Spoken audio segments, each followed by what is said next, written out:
Speaking of amazing grace, we have a wonderful, wonderful opportunity today to speak with my very good friend Peter Marreiros. Hello, Peter. Hi, Kimo. I'm Kimo Hussey, and we come today to share with you Peter's work. And his work is wonderful, wonderful, wonderful. Peter lives in California, Westminster. That's right. In California, and is here visiting Hawaii. So we wanted to take this opportunity to let you, Peter, share your work and what we call in Hawaii mana'o. Mana'o refers to like ideas, knowledge, experience. Okay.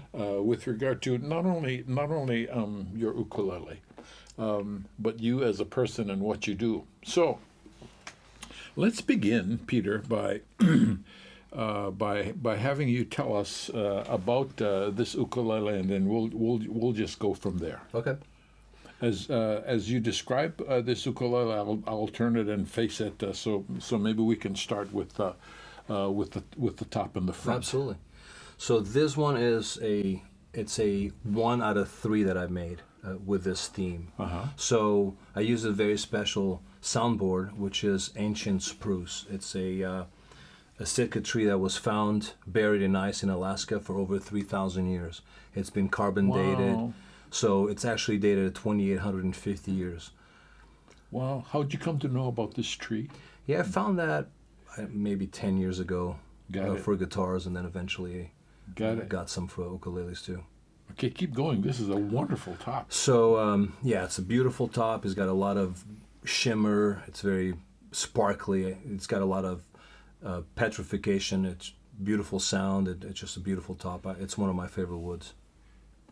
Cool. Then, Tell us about this design. well, that's a sun. So basically, the whole instrument it was designed on a ancient civilization from New Mexico. So some of these inlays and that you see are iconography based Right. from these tribes. Right. And so that's the sun, depiction of the sun, and it's made out of jasper stone with a center out of turquoise. Before we go any further, one of the wonderful things that I'm already hearing from you is what I'll call the cultural significance, Right. cultural connection. Right. If there is one with the ukulele, because there's so many different aspects of ukulele, and we here in Hawaii are very familiar with the Hawaiian cultural aspects. Right. In ukuleles we enjoy. So it's just really, really refreshing Thank you. for us to become aware of an ukulele that has cultural significance different from Hawaii. Right. And you say this was from an Indian tribe in New Mexico? Right. So there's the Anasazi, one of the oldest Indian tribes in the continental U.S., and they lived in the four corners of the U.S., which is Nevada, Colorado, Arizona, and New Mexico. This tribe particularly, and I explain why I picked this one from all four, was from the Tularosa Basin in New Mexico. Oh. And the thing that made them distinctive or different from the other Anasazi, which is really a Navajo name for ancient ones, is that they made their pottery had a very specific design, which is a black and white design, what they call Right. black on white patterns. And that kind of led me to the ancient people and the ancient spruce to pair it with the black and white ebony, signifying the black on white design. So basically, a lot of their designs were those patterns of trees, animals, birds, whatever they wanted to depict through their. So this design here is goes back to the Anasazis? Right. So these designs here all found in some of their culture. It goes as far back as 1200 BC. Does that hold true also for the rosette? Right. Yes. Wow. The rosette engravings inside that you can see in the center seam label. Yes. all that Oh down to man, the I wish we headstone. could stick a camera in here. That would be wonderful. Before we leave the rosette, since we're talking about the top, why oval instead of circular or any other Right. design? Well, the reason for the oval, and that was my second sound hole design, is just because I was trying to gain some more real estate on the soundboard. So Got it. by shrinking the rosette, the sound hole in that direction, I gained a little bit more real estate. Especially here. Right. Just Got the it. purpose of sound. Okay. And then since we're down to this part of the uke, let's talk a little bit about first of all your bridge design. What I like about this design is that it's not angular. There's some really nice soft curves, which I really like about ukulele. How did you come up with the design of this bridge? Well, that's actually, I cheated. I stole that from my guitars. Oh, and That's the that's design. perfectly valid. Right. That's an evolution like everything else that I've been making.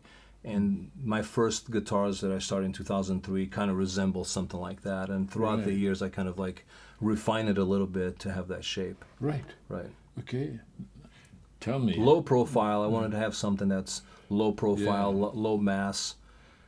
Tell us about that saddle. That's a groovy looking saddle Right. design wise. Yeah, well, one of the things that I think that's very important for the sound of ukulele is the hardness of the nut and saddle. Obviously, from a bone or plastic or tusk nut to a fret, there's a different material. So from an open string to a fretted string, you're going to have a difference in sound. So I like to get something that's a little harder than bone, but I like bone. So Right. this material, it's actually it's a chemical process with natural ox bone that takes about 6 months, where the bone is impregnated with certain substances to harden it, and also it's dyed. So that saddle there, it's a CNC in-house compensated saddle. Right. That you Yeah, I make that you that. do. Right. How about the treatment of the bone that you mentioned? Do you do Yeah, that I make too? that too. Yes. Yeah. Wow. Okay. Wonderful. This is getting more and more interesting Same for all the time. Same for the nut. I was trying to get something that kind of looks like stone or granite, so I Right. make two different colors. So the nut and the saddle are the same The material. same material, right? Got it. Okay. And since we're up here with the nut, this design here is also taken from the Anasazi culture. That's correct, right? Great. Okay. The other thing about the top that we want to address here is this bevel. You like this bevel? Yes, I believe that's probably the area that most players rest their arm when they're playing. Right. So I think that really alleviates that little crease on your arm when you're playing for a long time. Got it. I think you're right. And what I like about it feel-wise is the roundness, because it feels a lot smoother Right. than it is just maybe over here. Yeah, and Great. another thing I wanted to mention, Kimo, since we're looking at the soundboard top area, is that with the exception of the mother of pearl, but every stone that's been used, so you have turquoise here, you have white turquoise, all these are native stones to New Mexico. Oh wow! Right. So in the series of 3 that I've built, Right. all 3 of them are have native stones. Cool. Yeah. Okay. Before we start moving away from the top, let's talk about something that is quite visual, and that is the contrast in white and black with the Right. tuners. Thank you. What is the significance of that Well, design? I try to focus on the main theme, which is Tularosa black on white design. So I try to get color contrasts, focusing on the black and white. And I thought that my tuners are black chrome, Right. and I had black and white, and I thought the alternating the black and white would be a good complement to the whole overall design and color scheme of the instrument. One thing I really appreciate about this ukulele design-wise on the top is how your treatment of color with regard to this is it turquoise or Turquoise. turquoise completely surrounds and envelops the whole top because it goes completely around and what I think that does, at least for me anyway, is to give the top, the design definition. And I think that's really wonderful. What material is the turquoise? It's a reconstituted stone. Wow. So it's 80% real stone. Great. And it's I believe they use the remnants of the actual big pieces of stone, and then it's ground back together. Right. Ground and then put back together in slabs. Right. So it's 80% semi-precious. Okay, let's rotate this a little bit. But before we rotate it, let's just get a little teaser and sound here. And one of the things I want you to notice is, first of all, how clear that sound is. And secondly, notice the sustain.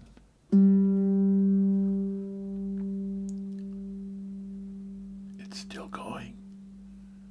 It's still going. So when you take that and add this to this, to this, and this, and do this, we have wonderful, wonderful sound that we'll get back to in just a second. Okay, let's rotate the ukulele this way. And the reason why I want to rotate it this way is we get a first glimpse of the side and the back, and also a specially designed side port here. Tell us about this. Well, when I started building instruments back in the early 2000s, the sound ports were still a novelty back then. And I love function, form, function, Right. but I always try to integrate some sort of design. I don't like just plain things. I like some designs. To me, a hole in the side, it didn't look very good. So when I built my first instrument, or my second instrument, I decided to do a nice design. I think that just blends it a little bit better design-wise. What do you think is the sound, the sonic function of the side sound port? port it's an unbelievable thing. It's so minor as far as how to do it and all that, but it offers the player something that you don't get from other instruments, which is normally when you play, you're getting recycled sound for the most part. The sound is bouncing off something else back to you as a player. If you sing especially, or if you play with other people, you always feel like their instruments sound louder than yours. This is acts as a monitor, so basically you get the first-hand experience of what your ukulele sounds like.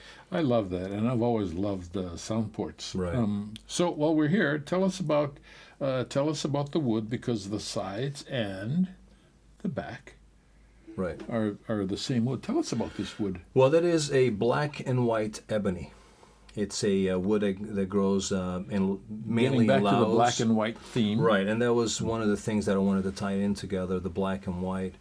It's a wonderful wood. It's very dense. It is a true ebony. Right. And it's just beautiful. It's very rare. It's very hard to work with. It's very hard to dry. But once you get it there, it's a phenomenal wood. And then speaking of wood and black and white, I notice that the neck is black. What kind of wood is the neck? Yeah, the neck is a 5/8 piece of maple. It's a very figured piece of maple. But I just thought that if I stained it black would probably tie in the whole concept. Stay with the theme. Right. Right. And it showcases the flame a lot better, the curl on the neck. And then from this perspective, as opposed to the front, we can see the contrast of, again, the white and the black on the tuners. So, and maybe a little bit later on, as we think of more things that have to do with design, we'll get back to those. Okay. But what we want to do now is, I just want to do some simple. strumming like this, just to portray the sound.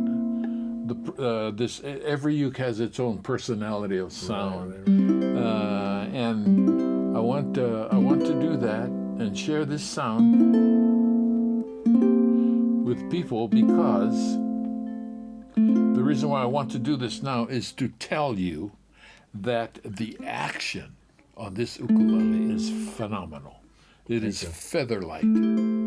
So now that we're used to this sound, which is an open chord, let me take some sound up on the fretboard, and what we hear naturally is a decay in sound because the string length is diminishing, but the clarity of the sound is just wonderful. And I want to tell you that the action is feather light.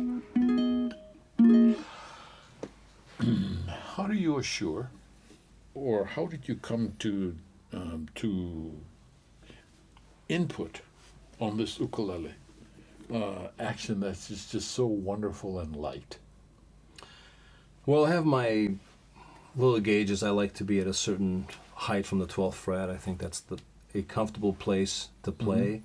So I try to set all my ukuleles about there. Right. Right. I like low action. I think makes it so much easier to play. Oh, I love low action too. Right. But that's because I'm too lazy. And what I really like about low action is you don't have to put the death grip on the instrument in order to play it. Also, if your action is too high, it also affects compensation. Mm-hmm. As you move down the fretboard, or up the fretboard, I should say, it affects more of the string stretches, and you could change the pitch. So if the action is really high, you could have a pitch problem as you move up the fretboard. Exactly. Right. So low action, there's less stretch of the string when you're fretting down at higher frets, therefore keeping it better in tune. Let's talk a little bit about sound, and maybe we'll take a break and come back and develop sound some more. But first of all, what I want to do is play for you these individual strings, so that you get an idea of the sound of this ukulele. Because when we take this sound and play those strings all together, it results in beautiful harmony. Thank you. The other thing about this sound is that it is a very stout sound. It has a lot of presence. And the wonderful thing about presence is we've become accustomed to ukulele music, I'll call it, being lively. Mm-hmm. Being lively and with a tempo that's upbeat, right? Like that, and that's wonderful. But there's a whole other aspect with regard to sound and ukulele that this ukulele brings out very well. Just listen to the dynamic changes this ukulele permits.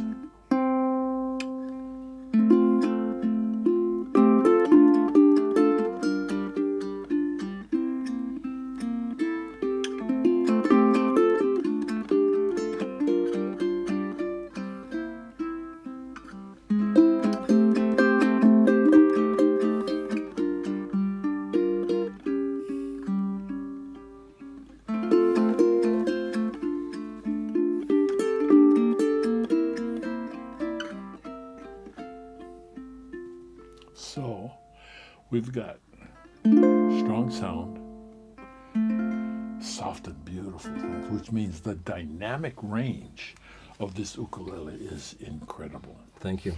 The degree to which an ukulele player does two things: put dynamic changes into the music we play, plus tempo changes. It just in my estimation, puts a lot more emotion into the music. And when you or I play this uke, there is just a ton of emotion that can come out, and it can come out in a myriad different ways. And so I want to say, A, congratulations, this is a wonderful uke. Thank you. And B, we're gonna get back in a few minutes. We'll take a quick break and come back.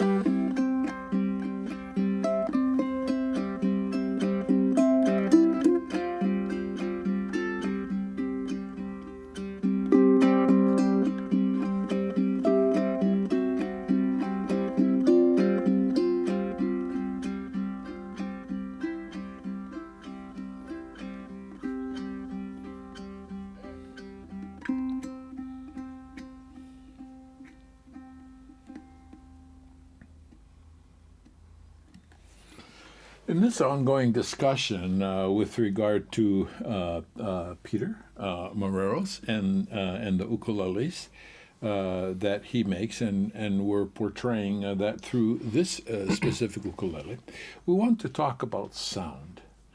Sound in the ukulele, and the little snippet that I played is a portrayal of a certain kind of sound, because there's no such thing as the ultimate sound, right, unless it's defined by by a specific person in terms of what he or she wants.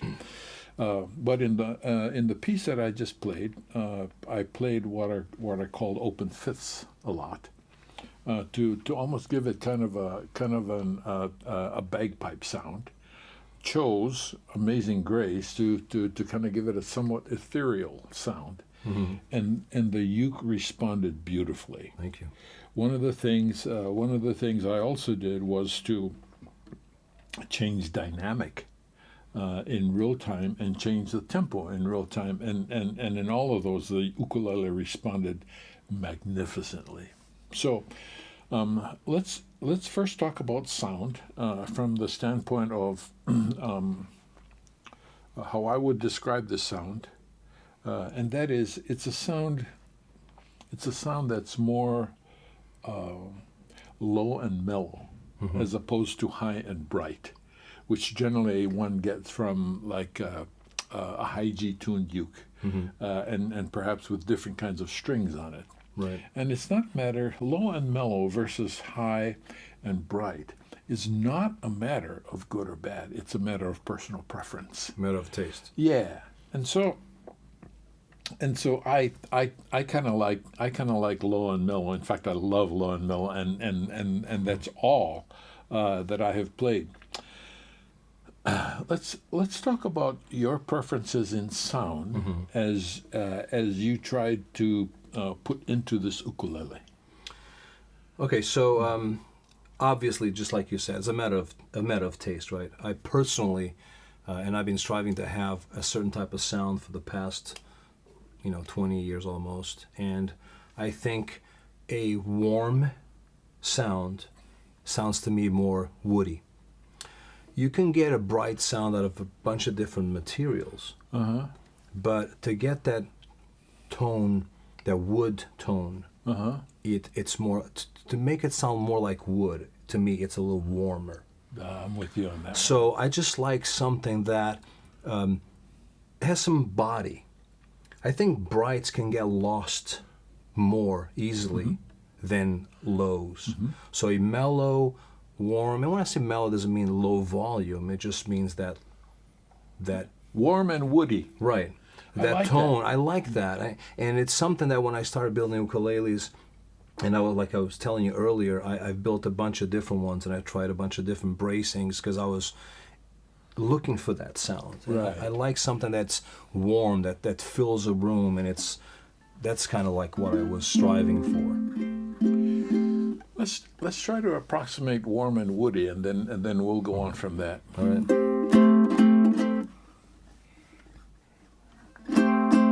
Cooperate.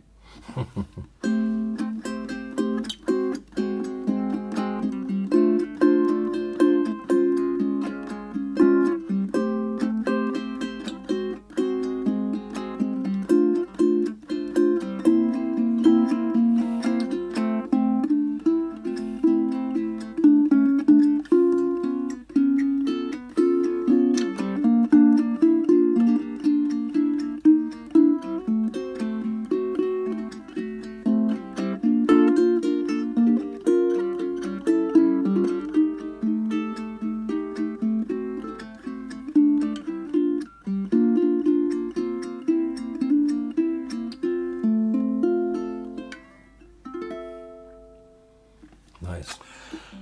Besides warm and woody, keep going. Well, I think that's it. No, I mean, warm, woody, resonant, volume. Those are kind of the things that I strive for. I like something that vibrates, resonates, that you feel vibrating when you're playing with a good amount of resonance. Okay, so with regard to warm and woody and resonant and I would say vibrant, Right. vibrant sound. What kinds of woods would you choose? Techniques in bracing or techniques in building the uke that help move the instrument toward the sound that you like? Well, now you ask me to share personal secrets. No, I'm just kidding. Anyone can look inside. Well, I think that, and obviously, it's something that you kind of, it's the way I build, right? It works for me. I don't know if it's going to work for everyone, but from my experience, and again, I've been changing bracings in all my instruments, trying to get better at it and search for new sounds. But I think that it's a combination of strength and weight. So my personal opinion, as far as soundboard construction, weight is the enemy. So you want a stiff soundboard that is light, strong but light. And that's the hard part, because if you want to strengthen a piece of wood, you add more wood. Right. And I'm trying to accomplish the same thing with bracings that follow the principles of like bridge design, which are light but strong. Strong and So exactly. So the stiffer a soundboard is, the more it's free to vibrate, and the lighter it is, the more it's free to vibrate. So it's a combination of both. So I try to get a soundboard that's very strong, but at the same time, there's not a whole lot of weight. Great. To the bracings. I want to digress just a little bit and talk directly to the audience for a while and say that the value ukulele folk to you and to us in the discussion we're having is that by understanding and knowing about and getting exposure to what gives an instrument quality is the degree to which we can not only improve our playing, but we can understand those perhaps building techniques that help us choose the instruments whose design and sound we appreciate more. Because sometimes we may think that the most control we have over a sound of an instrument is whether it's tuned high G or low G. Right. But there's so many other things that relate to sound. Right. Differences in sound, for example, from high and bright to low and mellow. Right.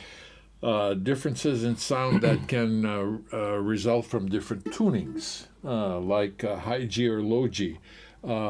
Adding a 5, a 6th, or a 7th, and even an 8th string to the ukulele changes the sound incredibly. So there's so many wonderful things that can affect the sound of an ukulele. And again, I want to emphasize that to the people who are watching this, because the importance of what you do is to offer to the ukulele population different alternatives that they might think about to achieve the kind of sound that they're looking for. Well, I get asked many times, does the back and sides influence the sound, or amongst a few other things, right? And my answer to that is everything affects the sound. Everything you do. How much does it affect? That's a different question, right? And certain things are hard to measure. But from the bridge design, from the way the strings are anchored, the nut and saddle material, scale length, how rigid the box is, the bracing, of course the wood, the thickness, the braces. There's so many things, but trying to find a balance where all those things work together, that's the hard part. Right. Because I'm, you know, I don't know how to build an ukulele. I'll teach you. You know, that would take probably about 2.5 lifetimes if we hurry.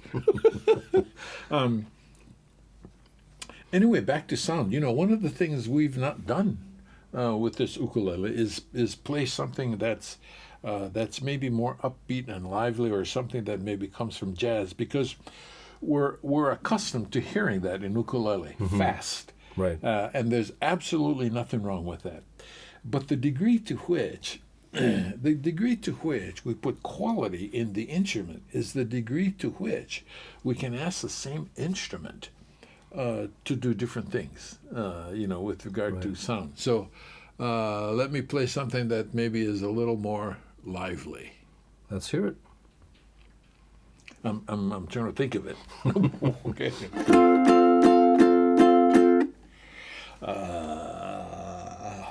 This is a gamble.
Tell us about the variety of sound, because there's so many things you can do with or to sound to change things.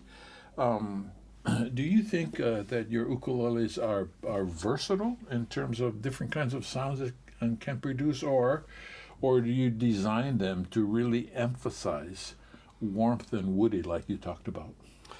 Right. I mean, that's my personal preference, right? So I prefer... Good for you. I prefer something that's warm. Like I like the quality of sound that feels like it's more, that lingers longer, right? I think brights travel faster, different frequencies, and the warms linger longer, give you more resonance. I like that. Now, if someone prefers brighter, I can do brighter, but I tend to go to the warmer, resonant sound. Yeah.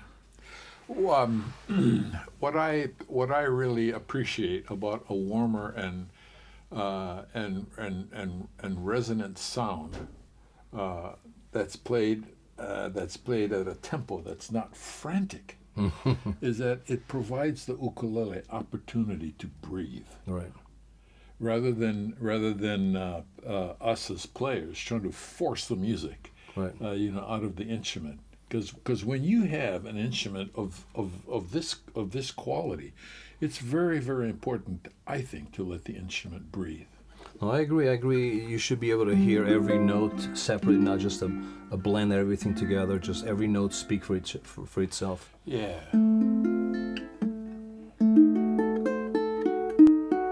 Let me give this ukulele opportunity to breathe.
for you.